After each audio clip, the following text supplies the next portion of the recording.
50 pieces mga lods, itlog ng pugo. Magluto ako ng quick mga lods, papakita ko sa inyo kung paano magawa ng butter.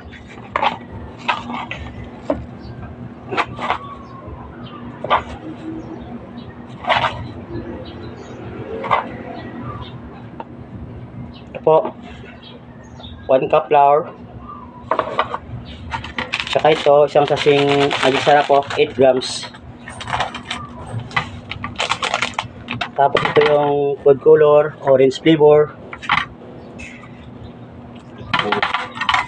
1 teaspoon na siya mga lods, yan. Tapos ito yung asin, 1 teaspoon din. Tsaka ito yung ground black pepper, 1 teaspoon din. Tapos maglalagay ako ng 1 cup na tubig, yung malamig mga lods.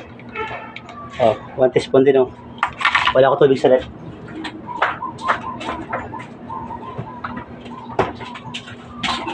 Ito yung tubig na malamig mga lods, ito na yung gagamitin ko. Yan. Yan.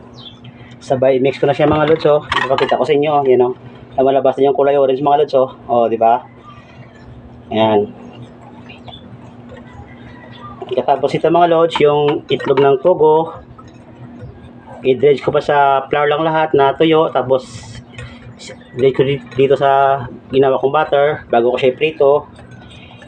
Yan. Okay, thank you for watching. Good afternoon. Post ko mamaya yung finished product.